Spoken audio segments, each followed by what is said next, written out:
ಓಂ ನಮೋ ವೆಂಕಟೇಶಾಯ. ಆಧ್ಯಾತ್ಮಿಕ ವಿಶೇಷಗಳಿಗೆ ಸ್ವಾಗತ. ಇಂದಿನ ಪ್ರಧಾನಾಂಶಗಳು.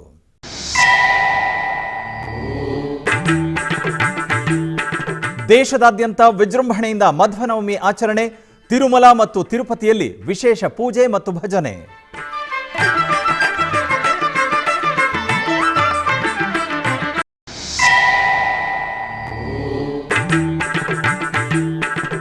ತಿರುಪತಿ ಗೋವಿಂದರಾಜಸ್ವಾಮಿ ದೇವಾಲಯದಲ್ಲಿ ನೆರವೇರಿದ ಸ್ತಪನ ತಿರುಮಂಜನ. ರುಕ್ಮಿಣಿ ಸತ್ಯಭಾಮ ಸಮೇತ ಶ್ರೀ ಪಾರ್ಥಸಾರಥಿ ಸ್ವಾಮಿಗೆ ತೆಪ್ಪೋತ್ಸವ.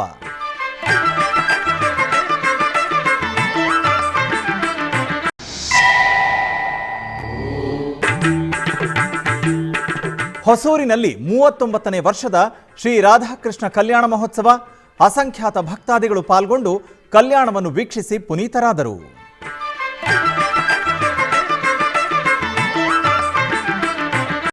ರುಕ್ಮಿಣಿ ಸತ್ಯಭಾಮ ಸಮೇತ ಶ್ರೀ ಪಾರ್ಥಸಾರಥಿ ಸ್ವಾಮಿಯ ವಾರ್ಷಿಕ ತೆಪ್ಪೋತ್ಸವ ವೈಭವದಿಂದ ಜರುಗಿತು. ತಿರುಪತಿಯ ಶ್ರೀ ಗೋವಿಂದರಾಜಸ್ವಾಮಿ ದೇವಸ್ಥಾನದಲ್ಲಿ ವಾರ್ಷಿಕ ತೆಪ್ಪೋತ್ಸವವನ್ನು ಆಚರಿಸಲಾಗುತ್ತಿದ್ದು, ಈ ತಿಂಗಳ 26ರಿಂದ ಫೆಬ್ರವರಿ 1ರವರೆಗೆ ತಿರುಮಲ ಮತ್ತು ತಿರುಪತಿ ದೇವಸ್ಥಾನಗಳ ಆಶ್ರಯದಲ್ಲಿ ತೆಪ್ಪೋತ್ಸವ ನಡೆಯುತ್ತಿದೆ. ಈ ಸಂದರ್ಭದಲ್ಲಿ ರುಕ್ಮಿಣಿ ಸತ್ಯಭಾಮ ಸಮೇತ ಶ್ರೀ ಪಾರ್ಥಸಾರಥಿ ಸ್ವಾಮಿಯನ್ನು ತೆಪ್ಪಗಳಲ್ಲಿ ಮೆರವಣಿಗೆ ಮಾಡಲಾಯಿತು. ಈ ಸಂದರ್ಭದಲ್ಲಿ ಮಂಗಳವಾರ ಬೆಳಗ್ಗೆ ರುಕ್ಮಿಣಿ ಸತ್ಯಭಾಮ ಅವರ ಜೊತೆ ಅರ್ಚಕರು ಶ್ರೀ ಪಾರ್ಥಸಾರಥಿ ಸ್ವಾಮಿಯನ್ನು ಶ್ರೀ ಗೋವಿಂದರಾಜಸ್ವಾಮಿ ದೇವಸ್ಥಾನದ ಆವರಣದಲ್ಲಿ ವಿಶೇಷವಾಗಿ ಸಿದ್ಧಪಡಿಸಲಾದ ಸ್ನಾನದ ವೇದಿಕೆಯಲ್ಲಿ ಪ್ರತಿಷ್ಠಾಪಿಸಿ ವಿಶ್ವಕ್ಸೇನ ಪೂಜೆಯನ್ನು ಮಾಡಿದರು. ಪುಣ್ಯಾಹವಾಚನ ಮತ್ತು ಇತರ ವೈದಿಕ ವಿಧಿವಿಧಾನಗಳು ನಂತರ ವೇದ ಮಂತ್ರಗಳು ಮತ್ತು ಮಂಗಳ ವಾದ್ಯಗಳೊಂದಿಗೆ ಹಾಲು, ಮೊಸರು, ಜೇನುತುಪ್ಪ, ತುಪ್ಪ, ಎಳನೀರು, ಶ್ರೀಗಂಧ ಮತ್ತು ಇತರ ಸುಗಂಧ ದ್ರವ್ಯಗಳಿಂದ ಅಭಿಷೇಕ ಮಾಡಿ ಅರಿಶಿನ, ಶ್ರೀಗಂಧ ಮತ್ತು ತುಳಸಿಯನ್ನು ಅರ್ಪಿಸಲಾಯಿತು. ಸಾವಿರಾರು ಭಕ್ತರ ನಡುವೆ ಪವಿತ್ರ ಜಲದಿಂದ ಸ್ನಪನ ತಿರುಮಂಜನವನ್ನು ಮಾಡಲಾಯಿತು. ಆನಂತರ ಮಹಾಮಂಗಳಾರತಿಯನ್ನು ನೆರವೇರಿಸಲಾಯಿತು.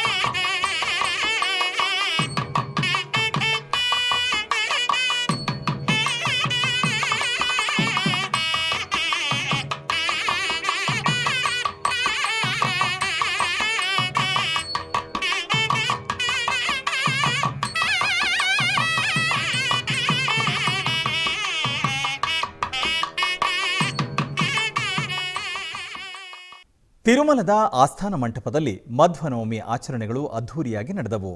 ಟಿಟಿಡಿ ದಾಸ ಸಾಹಿತ್ಯ ಸಮಿತಿ ಆಶ್ರಯದಲ್ಲಿ ಆಯೋಜಿಸಲಾದ ಈ ಆಚರಣೆಗಳಲ್ಲಿ ದಾಸ ಸಾಹಿತ್ಯ ಸಮಿತಿಯ ಕಲಾವಿದರು ಮತ್ತು ದೇಶದ ವಿವಿಧ ಭಾಗಗಳಿಂದ ಬಂದ ಹಲವಾರು ಸ್ವಾಮೀಜಿಗಳು ಭಾಗವಹಿಸಿ ಶ್ರೀ ರಾಘವೇಂದ್ರ ಸ್ವಾಮಿಗಳನ್ನು ಪೂಜಿಸಿ ಪಾರಾಯಣ ಮಾಡಿದರು. ನಂತರ ಟಿಟಿಡಿ ದಾಸ ಸಾಹಿತ್ಯ ಯೋಜನೆಯ ವಿಶೇಷ ಅಧಿಕಾರಿ ಶ್ರೀ ಆನಂದ ತೀರ್ಥಾಚಾರ್ಯರು ಮಧ್ವನವಮಿಯ ಮಹತ್ವವನ್ನು ವಿವರಿಸಿದರು. ಕುಕ್ಕೆ ಸುಬ್ರಹ್ಮಣ್ಯದಲ್ಲಿ ನಡೆದ ವಿಶ್ವ ಸಂಭ್ರಮದ ಅಂಗವಾಗಿ ಮೊದಲನೇ ದಿನದ ರಾಷ್ಟ್ರೀಯ ವಿದ್ವತ್ ಸಮ್ಮೇಳನ ಹಾಗೂ ಪೂರ್ಣಪ್ರಜ್ಞಾ ವಿದ್ಯಾಪೀಠದ 45ನೇ ವಾರ್ಷಿಕೋತ್ಸವ ಅದ್ಧೂರಿಯಾಗಿ ಜರುಗಿತು. ಈ ನಿಮಿತ್ತ ಪರಮಪೂಜ್ಯ ಶ್ರೀ ಶ್ರೀ ವಿಶ್ವಪ್ರಸನ್ನತೀರ್ಥ ಶ್ರೀಪಾದರ 8ನೇ ಶ್ರೀ ಬ್ರಹ್ಮಸೂತ್ರ ಅನುವ್ಯಾಖ್ಯಾನ ಶ್ರೀಸುಧಾ ಮಂಗಲೋತ್ಸವ ಕಾರ್ಯಕ್ರಮದ ಅಂಗವಾಗಿ ಆಗಮಿಸಿದ ಪುತ್ತಿಗೆ ಶ್ರೀಪಾದರನ್ನು ಪೂರ್ಣ ಕುಂಭದೊಂದಿಗೆ ಸ್ವಾಗತಿಸಿದರು. ನಂತರ ನಡೆದ ಧಾರ್ಮಿಕ ಸಭಾ ಕಾರ್ಯಕ್ರಮದಲ್ಲಿ ಪುತ್ತಿಗೆ ಮಠದ ಶ್ರೀ ಸುಗುಣೇಂದ್ರ ತೀರ್ಥ ಶ್ರೀಪಾದರು, ಪೇಜಾವರ ಮಠದ ಶ್ರೀ ವಿಶ್ವಪ್ರಸನ್ನ ತೀರ್ಥ ಶ್ರೀಪಾದರು ಹಾಗೂ ಸುಬ್ರಹ್ಮಣ್ಯ ಮಠದ ಶ್ರೀ ವಿದ್ಯಾಪ್ರಸನ್ನ ತೀರ್ಥ ಶ್ರೀಪಾದರು ಹಾಗೂ ಪುತ್ತಿಗೆ ಮಠದ ಕಿರಿಯ ಶ್ರೀಪಾದರಾದ ಶ್ರೀ ಸುಶೀಂದ್ರ ತೀರ್ಥ ಶ್ರೀಪಾದರು ಉಪಸ್ಥಿತರಿದ್ದು ಅನುಗ್ರಹ ಸಂದೇಶ ನೀಡಿದರು.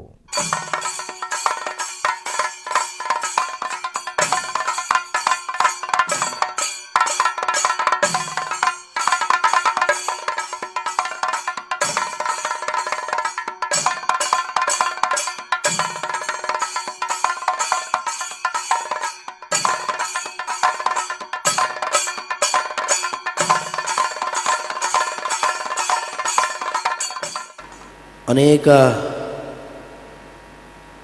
ವಿದ್ವಾಂಸರು ಪ್ರತಿ ವರ್ಷ ಸಮಾಜಕ್ಕೆ ನೀಡಲ್ಪಡ್ತಾರೆ. ಅನೇಕ ಕಾನ್ವೊಕೇಷನ್ಗಳಾಗಿರಬಹುದು. ಅದು ಪ್ರತಿ ವರ್ಷವೂ ಕೂಡ ಶಾಲೆಯಲ್ಲಿ ನಡೀತದೆ. ಆದರೆ ಪ್ರಸಕ್ತ ಕಾಲಘಟ್ಟದಲ್ಲಿ ಏನು ಈ ಸುಧಾಮಂಗಳ ಅಂದರೆ ಆಧ್ಯಾತ್ಮಿಕ ಚಿಂತನೆಯನ್ನು ಮಾಡಿಕೊಂಡು ಇದೇ ನಮ್ಮ ಜೀವನ ಶೈಲಿಯನ್ನಾಗಿ ಮಾಡಿಕೊಂಡು ಏನು ನಮ್ಮ ಈ ಸುಧಾಮಂಗಳೋತ್ಸವವನ್ನು ಮಾಡಿ ಒಂದು ಸಮಾಜಕ್ಕೆ ನಾವು ಅನೇಕ ರೀತಿಯಾಗಿ ಕೊಡುಗೆಗಳನ್ನು ನೀಡಬೇಕು. ಇದು ಅತ್ಯಂತ ಅರ್ಥಪೂರ್ಣ ಅಂತ ಹೇಳಿ ನಾನು ಭಾವಿಸ್ತೇನೆ. ಚರಂಡಿಲಿ ಕೂತ್ಕೊಂಡು ತಪಸ್ಸು ಮಾಡಿದರೆ ಆಗಲ್ಲ ನಮಗೆ. ಯಾಕಾಗಲ್ಲ ಅಂದರೆ ಭಗವಂತನ ಗುಣವನ್ನು ಕಲ್ಪನೆ ಮಾಡಲಿಕ್ಕೆ ಆಗುವುದಿಲ್ಲ. ಹಾಗಾಗಿ ಭಗವಂತನ ಪರಿಪೂರ್ಣತೆ, ಅವನ ಸದ್ಗುಣಗಳು, ಅವನ ಆನಂದಮಯವಾದ ವ್ಯಕ್ತಿತ್ವವನ್ನು ಚಿಂತನೆ ಮಾಡಲಿಕ್ಕೆ ಬೇಕಾಗಿ ನಾವು ಆ ರೀತಿಯ ಚಿಂತನೆಯ ಮೂಲಕ ನಾವು ಎತ್ತರಕ್ಕಿರಬೇಕು ಎಂಬ ಕಾರಣಕ್ಕೆ ಭಗವಂತನಲ್ಲಿ ಸದ್ಗುಣಗಳ ಚಿಂತನೆ ಮಾಡಲಿಕ್ಕೆ ಇದೆಲ್ಲವೂ ಕೂಡ ಪೂಜಾ ದ್ರವ್ಯಗಳು ಪೂರಕವಾಗಿರಬೇಕು ಅಂತ ನಮ್ಮೆಲ್ಲರ ಆಶಯದಿಂದ ನಮ್ಮ ಹಿರಿಯರು ಹಾಗೆ ಮಾಡಿದ್ದಾರೆ. ಬ್ರಹ್ಮಸೂತ್ರದ ಭಾಷ್ಯವನ್ನು ಆಚಾರ್ಯ ರಚನೆ ಮಾಡಿದ್ರಲ್ಲ, ಇದೆಲ್ಲ ಏನು ನಾವು ಪಡ್ಕೊಳ್ಬೇಕು ಅಂತ ಹೇಳುವುದನ್ನು ನಿರೂಪಣೆ ಮಾಡುವಂಥ ಒಂದು ಸುಂದರವಾದ ಗ್ರಂಥ. ಆದರೆ ಆ ಬ್ರಹ್ಮಸೂತ್ರ ಭಾಷ್ಯ ಪ್ರಮೇಯ ರೂಪವಾಗಿರುವುದರಿಂದ ಅದರ ಮೇಲೆ ಬೇರೆ ಬೇರೆ ಸಿದ್ಧಾಂತಗಳ ಆಕ್ಷೇಪಗಳು ಬಂದಾಗ ಅದನ್ನು ತರ್ಕಬದ್ಧವಾಗಿ ಪೂರೈಸಬೇಕು ಅಂತಾದರೆ ಅದಕ್ಕೊಂದು ನ್ಯಾಯದ ಜೋಡಣೆ ಬೇಕು ಎಂಬ ಕಾರಣಕ್ಕೆ ತ್ರಿವಿಕ್ರಮಪಂಡಿತಾಚಾರ್ಯರು ಪ್ರಾರ್ಥನೆ ಮಾಡಿದ್ರು ವ್ಯಕ್ತ ತರ್ಕತ ತಿಮ್ಮಗುರು ಅಂತ. ಅಂದರೆ ಅದರಲ್ಲಿ ಪ್ರಮೇಯ ಗ್ರಂಥವಾದ ಬ್ರಹ್ಮಸೂತ್ರ ಭಾಷ್ಯದಲ್ಲಿ ಏನು ಇನ್ಬಿಲ್ಟ್ ನ್ಯಾಯ ಇದೆಯಲ್ಲ, ಅಂತರ್ಗತವಾದ ತರ್ಕ ಇದೆಯಲ್ಲ, ಅದು ನಮ್ಮ ಮಂದಿಗೆ ಅರ್ಥ ಆಗುವಂಥ ವಿಷಯ ಅಲ್ಲದೇ ಇರುವುದರಿಂದ ಆ ತರ್ಕವನ್ನು ಅಭಿವ್ಯಕ್ತಿಗೊಳಿಸಬೇಕು ಅಂತ ಹೇಳುವ ಪ್ರಾರ್ಥನೆ ಮಾಡಿದ್ದಕ್ಕೋಸ್ಕರನೇ ಬ್ರಹ್ಮಸೂತ್ರಕ್ಕೆ ಬ್ರಹ್ಮಸೂತ್ರ ಭಾಷ್ಯವನ್ನು ಬರೆದ ಹಾಗೇನೆ ಅನುಭಾಷ್ಯವನ್ನು ಕೂಡ ಆಚಾರ್ಯ ಮಧ್ವರು ಬರೆದರು. ಇವತ್ತು ನಮ್ಮ ಚತುರ್ಥ ಪರ್ಯಾಯ ವಿಶ್ವಗೀತಾ ಪರ್ಯಾಯದ ಮಂಗಳ ಮಹೋತ್ಸವ ಅಂತ ನಾವು ಭಾವಿಸ್ತಾ ಇದ್ದೇವೆ. ಕಳೆದ ಭಾನುವಾರ ಪರ್ಯಾಯವನ್ನು ಮುಗಿಸಿ ಸುಬ್ರಹ್ಮಣ್ಯ ಕ್ಷೇತ್ರದಲ್ಲಿ ಅದನ್ನು ಭಗವಂತನಿಗೆ ಅರ್ಪಣೆ ಮಾಡತಕ್ಕಂತಹ ಈ ವಿಶ್ವ ಸಂಭ್ರಮ ಕಾರ್ಯಕ್ರಮಕ್ಕೆ ನಾವು ಆಗಮಿಸಿದ್ದೇವೆ ಅಂತ ಹೇಳಿ ಭಾವಿಸ್ತಾ ಇದ್ದೇವೆ. ವಿಶ್ವಗೀತಾ ಪರ್ಯಾಯದ ಸಮಾರೋಪ ವಿಶ್ವ ಸಂಭ್ರಮದೊಂದಿಗೆ ಸುಬ್ರಹ್ಮಣ್ಯ ಕ್ಷೇತ್ರದಲ್ಲಿ ನಡೀತಾ ಇದೆ ಅಂತ ಹೇಳಿ ನಮ್ಮ ಭಾವನೆ. ಯಾಕೆಂದರೆ ಶ್ರೀಮದ್ ಆಚಾರ್ಯರು ಕೂಡ ಕೃಷ್ಣನ ಪೂಜೆಯನ್ನು ಉಡುಪಿಯಲ್ಲಿ ಮಾಡಿ ಆಮೇಲೆ ಇಲ್ಲಿಗೆ ಸುಬ್ರಹ್ಮಣ್ಯಕ್ಕೆ ಬಂದು ಇಲ್ಲಿ ಪ್ರತಿ ದಿವಸದ ಒಂದು ಸಮರ್ಪಣೆಯನ್ನು ಇಲ್ಲಿ ಮಾಡ್ತಾ ಇದ್ದರು ಎಂಬುದು ಐತಿಹ್ಯ. ಯಾಕೆ ಮಾಡಿದರು ಅಂತ ಅನ್ನೋದನ್ನು ಶ್ರೀಮದ್ ಸುಮಧ್ವ ವಿಜಯದಲ್ಲಿ ಕಾರಣ ಕೊಟ್ಟದ್ದು ಹೀಗೆ. ಸಾಧಕರು ಯಾರು ಬದುಕಿನಲ್ಲಿ ತಾವು ಸಾಧನೆಯನ್ನು ಮಾಡಬೇಕು ಎಂದು ಬಯಸ್ತಾರೆ, ಬಯಕೆ ಏನೋ ಇದೆ, ಪ್ರವೃತ್ತಿ ಮಾಡಲಿಕ್ಕೆ ಹೊರಟಾಗ ಅನೇಕ ವಿಘ್ನಗಳು ಎದುರಾಗ್ತವೆ, ಸಾಧನೆ ಆಗೋದೇ ಇಲ್ಲ. ಏನು ಮಾಡಬೇಕು? ಯಾರು ಹಾಗೆ ಸಾಧನೆಗೆ ಬಯಸಿ ಮುಂದುವರಿದಾಗ ತೊಂದರೆಗಳು ಎದುರಾಗ್ತಾ ಇದ್ದಾವೆ, ಅದನ್ನೆಲ್ಲ ಪರಿಹರಿಸಿಕೊಳ್ಬೇಕು ಅಂತಿದ್ರೆ ಬನ್ನಿ ಶ್ರೀಕೃಷ್ಣನ ಆರಾಧನೆ ಮಾಡಿ. ಭಗವದ್ ಆರಾಧನೆ ಮಾಡಿದ್ದಾದರೆ ನಾರಾಯಣಂ ನಿಖಿಲಪೂರ್ಣ ಗುಣೈಕದೇಹಂ ನಿರ್ದೋಷಂ, ಭಗವಂತ ಅನಂತ ಕಲ್ಯಾಣ ಗುಣ ಪರಿಪೂರ್ಣ, ದೋಷದ ಲೇಷಕ್ಕೂ ಲೇಡೆ ಇಲ್ಲ. ಅಂತಹ ಭಗವಂತನನ್ನು ಹಾಗೆ ಉಪಾಸನೆ ಮಾಡಿ. ಕೋಲಾರ ಜಿಲ್ಲೆಯ ಮುಳಬಾಗಿಲು ನಗರದ ಕುಂಬಾರಪಾಳ್ಯದಲ್ಲಿರುವ ಶ್ರೀ ಯಾಜ್ಞವಲ್ಕಾಶ್ರಮದಲ್ಲಿ ನೆಲೆಸಿರುವ ಶ್ರೀ ಸೂರ್ಯನಾರಾಯಣ ಸ್ವಾಮಿ ದೇವಾಲಯದಲ್ಲಿ ಬ್ರಹ್ಮೋತ್ಸವಗಳು ವೈಭವದಿಂದ ಜರುಗುತ್ತಿದೆ. ಇದರ ಅಂಗವಾಗಿ ಗರ್ಭಗುಡಿಯಲ್ಲಿರುವ ಸೂರ್ಯ ದೇವರನ್ನು ವಿಶೇಷವಾಗಿ ಅಲಂಕರಿಸಿ ಅಷ್ಟೋತ್ತರ ಪೂಜೆಯನ್ನು ಸಲ್ಲಿಸಿ ಧೂಪದೀಪ ನೈವೇದ್ಯಾದಿ ಮಂಗಳಾರತಿಯನ್ನು ಬೆಳಗಲಾಯಿತು. ಬಳಿಕ ಸರ್ವಾಲಂಕೃತ ಉತ್ಸವ ಮೂರ್ತಿಯನ್ನು ಅಶ್ವವಾಹನದಲ್ಲಿ ಆಸೀನಗೊಳಿಸಿ ನಗರದ ಪ್ರಮುಖ ಬೀದಿಗಳಲ್ಲಿ ಸಾಂಸ್ಕೃತಿಕ ಕಲಾ ತಂಡಗಳೊಂದಿಗೆ ಮೆರವಣಿಗೆ ಮಾಡಲಾಯಿತು. ಅನೇಕ ಮಂದಿ ಭಕ್ತರು ಅಶ್ವವಾಹನೋತ್ಸವದಲ್ಲಿ ಪಾಲ್ಗೊಂಡು ಧನ್ಯರಾದರು.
ಹೊಸೂರಿನಲ್ಲಿ 39ನೇ ವರ್ಷದ ಶ್ರೀ ರಾಧಾಕೃಷ್ಣ ಕಲ್ಯಾಣ ಮಹೋತ್ಸವವು ಅತ್ಯಂತ ಉತ್ಸಾಹದಿಂದ ನಡೆಯಿತು.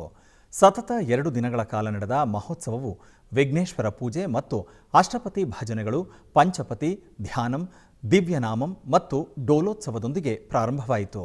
2 ದಿನಗಳ ಕಾರ್ಯಕ್ರಮದ ಮುಖ್ಯ ದಿನದಂದು ತಿರುಕಲ್ಯಾಣ ವೈಭವ ಅತ್ಯಂತ ಉತ್ಸಾಹದಿಂದ ನಡೆಯಿತು. ಇದಕ್ಕೂ ಮೊದಲು ಉಂಚಾವೃತ್ತಿ, ಅಭಂಗ ಭಜನೆಗಳು ಮತ್ತು ದಿವ್ಯನಾಟ್ಯಂ ಸೇರಿದಂತೆ ವಿವಿಧ ಕಾರ್ಯಕ್ರಮಗಳು ಬೆಳಗಿನ ಜಾವದಿಂದಲೇ ನಡೆದವು. ನಂತರ ಶ್ರೀ ರಾಧಾ ಕಲ್ಯಾಣ ಮಹೋತ್ಸವ ನಡೆಯಿತು.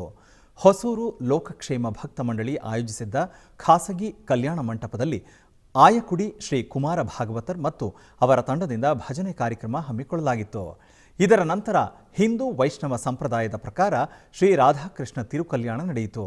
ಇದರಲ್ಲಿ ರಾಧಾ ಮತ್ತು ಕೃಷ್ಣದೇವರಿಗೆ ಹಾರ ವಿನಿಮಯ ಸಮಾರಂಭ ಸೇರಿದಂತೆ ಕಾರ್ಯಕ್ರಮಗಳನ್ನು ಶಾಸ್ತ್ರೋಕ್ತವಾಗಿ ನೆರವೇರಿಸಲಾಯಿತು. ಇದರ ನಂತರ ತಿರುಮಂಗಲ್ಯ ಪೂಜೆ ನಡೆಯಿತು. ವಧುವಿನ ಕುಟುಂಬ ವಂಶಾವಳಿ ಮತ್ತು ವರನ ಕುಟುಂಬ ವಂಶಾವಳಿಯನ್ನು ಸೂಚಿಸುವ ಗೋತ್ರ ಪ್ರವರಗಳ ಪಠಣದ ನಂತರ ವೈದಿಕರು ವೇದ ಮಂತ್ರಗಳನ್ನು ಪಠಿಸಿದರು. ಶ್ರೀಕೃಷ್ಣ ಮತ್ತು ರಾಧೆಯನ್ನು ಮಂಗಳ ತಿರುಮಾಂಗಲ್ಯದಿಂದ ಅಲಂಕರಿಸಿ ಮಾಂಗಲ್ಯ ಧಾರಣೆ ಸಮಾರಂಭವನ್ನು ನೆರವೇರಿಸಿದರು. ಇದರಲ್ಲಿ ಹೆಚ್ಚಿನ ಸಂಖ್ಯೆಯ ಭಕ್ತರು ಭಾಗವಹಿಸಿ ಶ್ರೀ ರಾಧಾಕೃಷ್ಣನ ಆಶೀರ್ವಾದಕ್ಕೆ ಪಾತ್ರರಾದರು.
ಆಧ್ಯಾತ್ಮಿಕ ವಿಶೇಷಗಳಲ್ಲಿ ಚಿಕ್ಕದೊಂದು ವಿರಾಮ.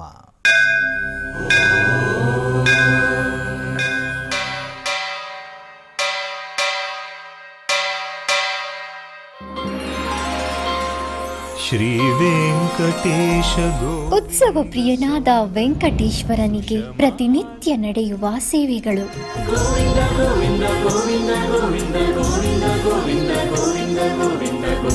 ಸುಪ್ರಭಾತದಿಂದ ಪ್ರಾರಂಭಿಸಿ ಏಕಾಂತ ಸೇವೆಯವರೆಗೂ ನಡೆಯುವ ಎಲ್ಲ ಸೇವೆಗಳು ಉತ್ಸವಗಳೇ.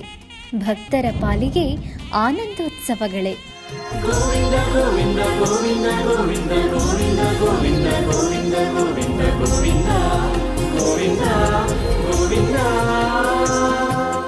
ತಿರುಮಲ ತಿರುಪತಿ ದೇವಸ್ಥಾನಂನ ಶ್ರೀ ವೆಂಕಟೇಶ್ವರ ಭಕ್ತಿವಾಹಿನಿ ಪರಬ್ರಹ್ಮ ಸ್ವರೂಪನಿಗೆ ಜರುಗುವ ಸೇವೆಗಳನ್ನು ಕನ್ನಡ ವ್ಯಾಖ್ಯಾನಗಳಲ್ಲಿ ಪ್ರಸ್ತುತಪಡಿಸುವುದರ ಮೂಲಕ ಕನ್ನಡಿಗರ ಮನಗಳಿಗೆ ಆಧ್ಯಾತ್ಮಿಕ ಆನಂದವನ್ನು ತುಂಬಲಿದೆ. ವೀಕ್ಷಿಸಿ ನಿಮ್ಮ ಶ್ರೀ ವೆಂಕಟೇಶ್ವರ ಭಕ್ತಿವಾಹಿನಿ 3 ಕನ್ನಡದಲ್ಲಿ. ಆಧ್ಯಾತ್ಮಿಕ ವಿಶೇಷಗಳಿಗೆ ಪುನಃ ಸ್ವಾಗತ. ಟಿಟಿಡಿ ಆಧ್ವರ್ಯದಲ್ಲಿರುವ ಎಲ್ಲ ಅನುಬಂಧ ಆಲಯಗಳಲ್ಲಿ ಅನ್ನಪ್ರಸಾದ ನೆರವೇರಬೇಕೆಂಬ ಸಂಕಲ್ಪವನ್ನು ಟಿಟಿಡಿ ಚೇರ್ಮನ್ ಹಾಗೂ ಇಒ ನಿರ್ಧರಿಸಿದ್ದಾರೆ. ಈ ಪ್ರಯುಕ್ತ ಬೆಂಗಳೂರಿನ ವೈಯಾಲಿ ಕಾವಲ್ನಲ್ಲಿರುವ ಟಿಟಿಡಿ ಅನುಬಂಧ ಆಲಯವಾದ ಶ್ರೀ ವೆಂಕಟೇಶ್ವರ ಸ್ವಾಮಿ ದೇವಾಲಯದಲ್ಲಿ ಪ್ರತಿದಿನ ಅನ್ನ ಸಂತರ್ಪಣೆ ನೆರವೇರುತ್ತಿದೆ. ಸಪ್ತಗಿರಿ ವಾಸನನ್ನು ದರ್ಶಿಸಲು ಬರುವ ಭಕ್ತರು ಸ್ವಾಮಿಯನ್ನು ದರ್ಶಿಸಿ ಕಲ್ಯಾಣ ಚಕ್ರವರ್ತಿಯ ಪ್ರಸಾದವನ್ನು ಸ್ವೀಕರಿಸಿ ಶ್ರೀಮನ್ನಾರಾಯಣನ ಕೃಪೆಗೆ ಪಾತ್ರರಾಗುತ್ತಿದ್ದಾರೆ. ಭಕ್ತರು ತಮ್ಮ ಶುಭ ಕಾರ್ಯಗಳಾದ ಜನ್ಮದಿನ, ಮದುವೆ ವಾರ್ಷಿಕೋತ್ಸವ, ಷಷ್ಠಿಪೂರ್ತಿ ಇನ್ನೂ ಅನೇಕ ಶುಭ ಕಾರ್ಯಗಳಲ್ಲಿ ನಿತ್ಯ ನಿರ್ವಹಿಸಲಿರುವ ಅನ್ನದಾನಕ್ಕೆ ತಮ್ಮ ಉದಾರ ಮನಸ್ಸಿನಿಂದ ಅನ್ನಪ್ರಸಾದವನ್ನು ನೆರವೇರಿಸಲು ಇಚ್ಛೆ ಇದ್ದವರು ಬೆಂಗಳೂರಿನ ಟಿಟಿಡಿ ಆಲಯದ ಪ್ರಧಾನ ಕಚೇರಿಗೆ ಸಂಪರ್ಕಿಸಬೇಕಾಗಿ ವಿನಂತಿ. ವೆಂಕಟೇಶಂ ನನಾಥೋ ನನಾಥ ಸದಾ ವೆಂಕಟೇಶಂ ಸ್ಮರಾಮಿ ಸ್ಮರಾಮಿ. ಹರೇ ವೆಂಕಟೇಶ ಪ್ರಸೀದ ಪ್ರಸೀದ. ಪ್ರಿಯಂ ವೆಂಕಟೇಶ ಪ್ರಯಚ್ಛ ಪ್ರಯಚ್ಛ.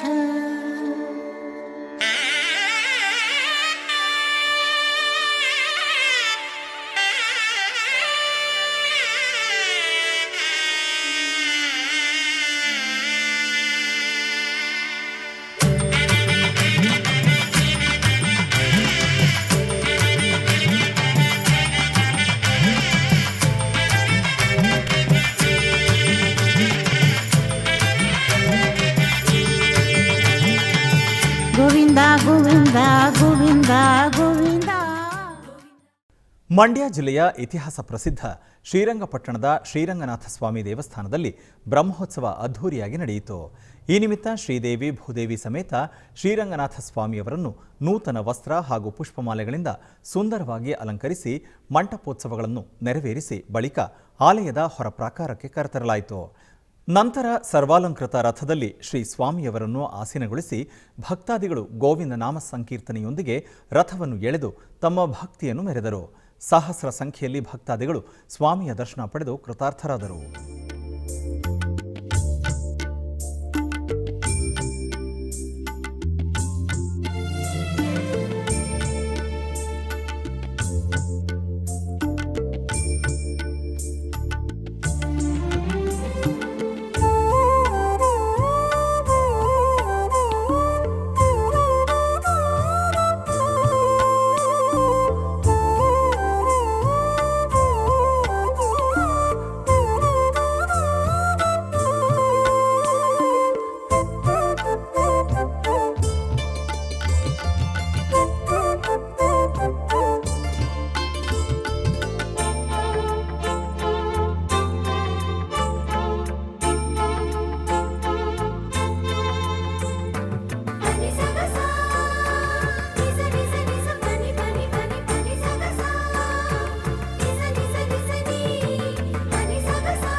ಬೆಂಗಳೂರಿನ ಬಸವೇಶ್ವರ ನಗರದಲ್ಲಿರುವ ಶ್ರೀ ಈಶ್ವರ ದೇವಸ್ಥಾನದಲ್ಲಿ ವಿಶೇಷ ಅಭಿಷೇಕ ಪೂಜೆಗಳು ಜರುಗಿದವು.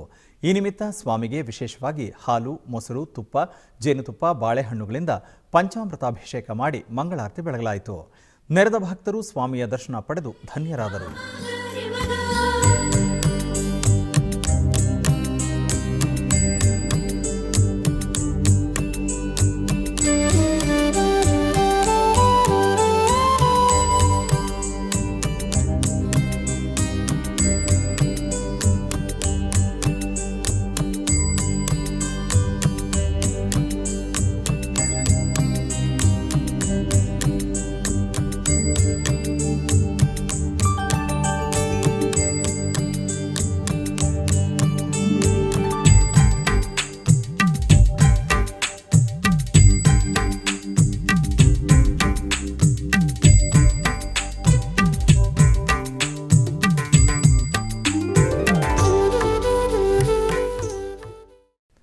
ಮಂಗಳೂರು ನಗರದ ರಥಬೀದಿಯಲ್ಲಿರುವ ಶ್ರೀ ವೆಂಕಟರಮಣ ದೇವಸ್ಥಾನದ ಮಂಗಳೂರು ರಥೋತ್ಸವ ಸಹಸ್ರಾರು ಭಕ್ತರ ಸಮಕ್ಷಮದಲ್ಲಿ ವಿಜೃಂಭಣೆಯಿಂದ ನೆರವೇರಿತು.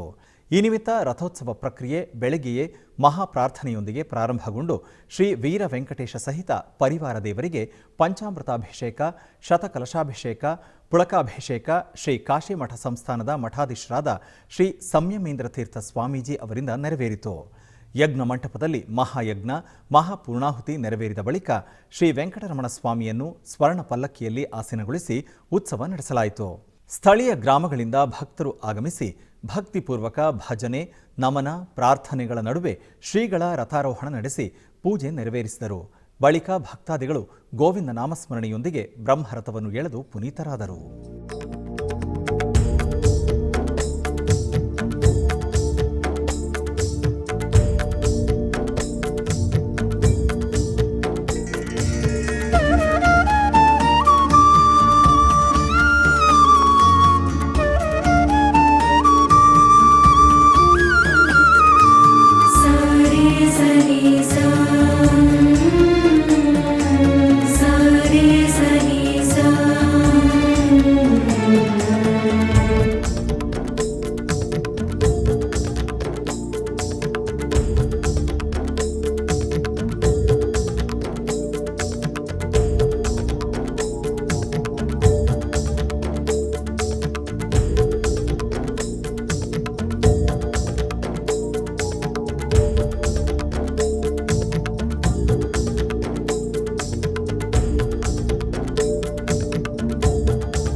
ಬೆಂಗಳೂರಿನ ರಾಜಾಜಿನಗರದಲ್ಲಿರುವ ಶ್ರೀ ದುರ್ಗಾದೇವಿ ದೇವಸ್ಥಾನದಲ್ಲಿ ಮಂಗಳವಾರದ ನಿಮಿತ್ತ ವಿಶೇಷ ಪೂಜೆಗಳು ಜರುಗಿದವು. ಇದರ ಅಂಗವಾಗಿ ಅಮ್ಮನವರಿಗೆ ವಿವಿಧ ಸುಗಂಧಭರಿತ ಪುಷ್ಪಗಳಿಂದ ವೈಭವ ಮನೋಹರವಾಗಿ ಅಲಂಕಾರವನ್ನು ಮಾಡಿ ಕುಂಕುಮಾರ್ಚನೆಯನ್ನು ನೆರವೇರಿಸಿ ದೇವಿಗೆ ಧೂಪದೀಪ ನೈವೇದ್ಯ ಸಮರ್ಪಿಸಿ ಮಂಗಳಾರತಿ ಬೆಳಗಲಾಯಿತು.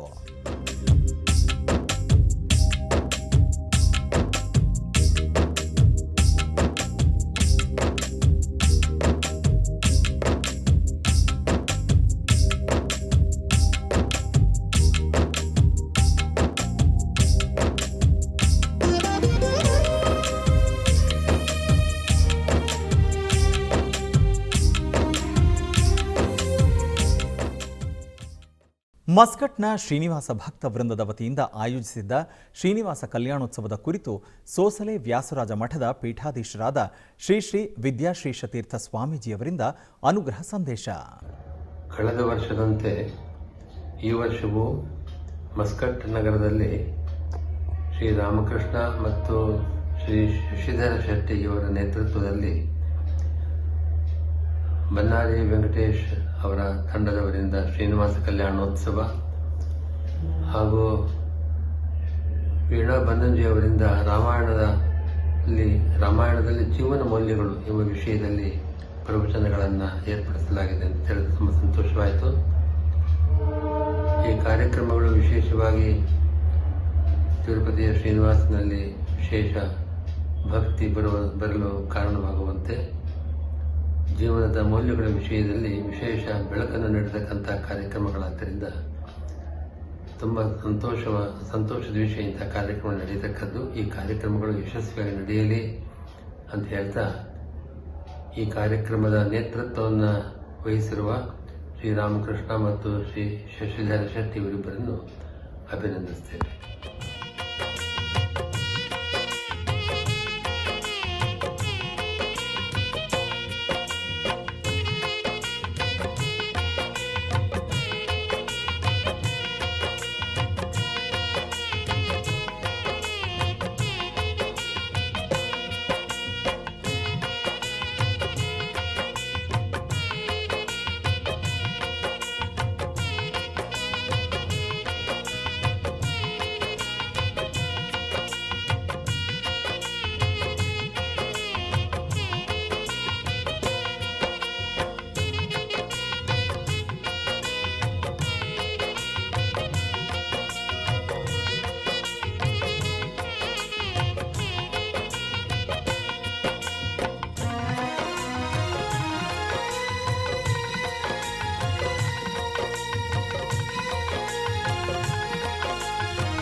ಕೋಲಾರ ಜಿಲ್ಲೆಯ ಮುಳಬಾಗಿಲು ತಾಲೂಕಿನ ವರದಗಾನಹಳ್ಳಿ ಗ್ರಾಮದಲ್ಲಿ ನೆಲೆಸಿರುವ ಶ್ರೀ ಅಭಯ ಬಾಲಸುಬ್ರಹ್ಮಣ್ಯ ಸ್ವಾಮಿಯ ದೇವಾಲಯದ ಜೀರ್ಣೋದ್ಧಾರ ಪುನಃ ಪ್ರತಿಷ್ಠಾ ಕಾರ್ಯಕ್ರಮಗಳು ವೈಭವದಿಂದ ಪ್ರಾರಂಭವಾಯಿತು.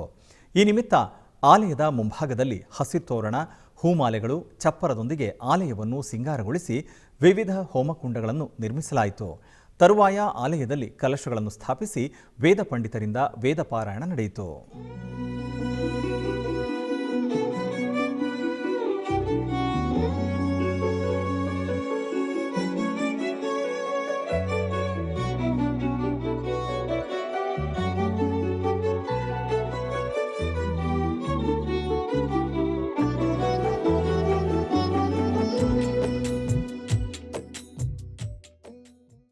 ಬೆಂಗಳೂರಿನ ಅಶ್ವಥ್ ನಗರದಲ್ಲಿರುವ ಶ್ರೀ ಆಂಜನೇಯ ಸ್ವಾಮಿ ದೇವಸ್ಥಾನದಲ್ಲಿ ಮಂಗಳವಾರದ ನಿಮಿತ್ತ ವಿಶೇಷ ಪೂಜೆಗಳು ಜರುಗಿದವು.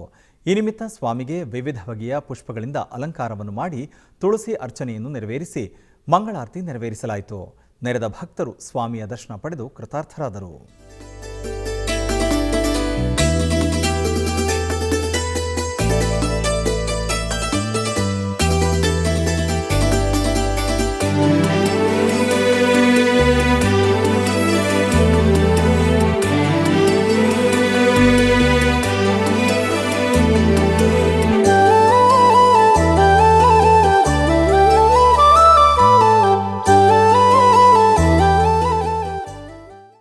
ಬೆಂಗಳೂರಿನ ಚೌಡಯ್ಯ ಮೆಮೋರಿಯಲ್ ಹಾಲ್ನಲ್ಲಿ ನಾಟ್ಯಾರಾಧನಾ ಸ್ಕೂಲ್ ಆಫ್ ಭರತನಾಟ್ಯ ಸಂಸ್ಥೆಯ ವತಿಯಿಂದ ಭೂಮಿಕಾ ಎಸ್ಆರ್ ಮತ್ತು ಭುವನ ಎಸ್ಆರ್ ಸಹೋದರಿಯರ ಭರತನಾಟ್ಯ ರಂಗಪ್ರವೇಶ ಕಾರ್ಯಕ್ರಮದಲ್ಲಿ ಗುರುಗಳಾದ ಶ್ರೀಮತಿ ವೀಣಾ ಶ್ರೀಧರ್ ಮೊರಬ್ ಅವರು ಎಸ್ವಿಬಿಸಿಯೊಂದಿಗೆ ಮಾತನಾಡಿದರು. ಆದಿಕವಿ ಪಂಪ ತನ್ನ ಕಾವ್ಯದಲ್ಲಿ ಹೇಳ್ತಾನೆ, ನೀಲಾಂಜನೆ ನೃತ್ಯಕ್ಕೆ ಬಂದಾಗ ನೇರವಾಗಿ ಅವರ ಹೃದಯ ರಂಗಸ್ಥಳಕ್ಕೆ, ರಸಿಕರ ಹೃದಯ ರಂಗಸ್ಥಳಕ್ಕೆ ಅವಳು ಧುಮುಕಿದ್ಲು ಅಂತ. ಆ ರೀತಿ ಇವತ್ತು ಭಾವನಾ ಮತ್ತು ಭೂಮಿಕಾ ಇಬ್ಬರೂ ನೃತ್ಯವನ್ನು ಪ್ರದರ್ಶಿಸಿದ್ದಾರೆ. ಅಪರೂಪದ ಕೃತಿಗಳು. ಯಾವಾಗಲೂ ಬೇರೆ ಬೇರೆ ರಂಗಪ್ರವೇಶದಲ್ಲಿ ನೋಡುವಕ್ಕಿಂತ ವಿಭಿನ್ನವಾದಂಥ ಕನ್ನಡದ ಕೃತಿಗಳನ್ನು ಸುಳಾದಿ, ಪ್ರಬಂಧ, ಈ ರೀತಿಯ ಅವರ ಗುರುಗಳಾದಂಥ ವೀಣಾ ಅವರು ತುಂಬ ಮಕ್ಕಳಿಗೆ ಅವರ ವಿದ್ಯೆಯನ್ನೇ ಧಾರೆ ಎರೆದಿದ್ದಾರೆ ಅಂತ ಹೇಳಿದರೆ ಆಶ್ಚರ್ಯ ಆಗಲ್ಲ. ಈ ಒಂದು ಪರ್ಫಾರ್ಮೆನ್ಸ್ ತುಂಬ ರಿಫ್ರೆಶಿಂಗ್ ಆಗಿತ್ತು. ಮಕ್ಕಳು ಪಾದರಸದ ಥರ ಅಭಿನಯವನ್ನು ಮಾಡಿದ್ದಾರೆ. ತುಂಬ ಖುಷಿಯಾಯಿತು.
ಇದೇ ಸಂದರ್ಭದಲ್ಲಿ ರಂಗ ಪ್ರವೇಶ ಮಾಡಿದ ತಮ್ಮ ಪುತ್ರಿಯರ ಬಗ್ಗೆ ಎಸ್ಆರ್ ರಘುನಾಥ್ ಎಸ್ವಿಬಿಸಿಯೊಂದಿಗೆ ತಮ್ಮ ಸಂತಸವನ್ನು ಹಂಚಿಕೊಂಡರು. ಈ ದಿನ ಇಷ್ಟೊಂದು ಜನರ ಸಮ್ಮುಖದಲ್ಲಿ ಇದು ನಡೆದಿರೋದು ನಮಗೆಲ್ಲ ಭಾಳ ಖುಷಿಯಾಗಿದೆ. ಜೊತೆಗೆ ನನ್ನ ಚಿಕ್ಕ ಮಗಳು ಭಾವನಾ, ಅವಳು 14 ವರ್ಷದಿಂದ ಪ್ರಾಕ್ಟೀಸ್ ಮಾಡ್ತಿದ್ದಾಳೆ. She is so interested in this, both physically and mentally. She keeps her updated always along with the studies. In fact ಅವಳು SSLC ಮತ್ತು PUC ಎರಡರಲ್ಲೂ ಕೂಡ ಸ್ಟ್ರೇಟ್ ರ್ಯಾಂಕ್ ತಗೊಂಡು ಜೊತೆಗೆ ಭರತನಾಟ್ಯದಲ್ಲೂ ಕೂಡ ಪ್ರಾವೀಣ್ಯತೆ ಪಡ್ಕೊಂಡಿದ್ದಾಳೆ.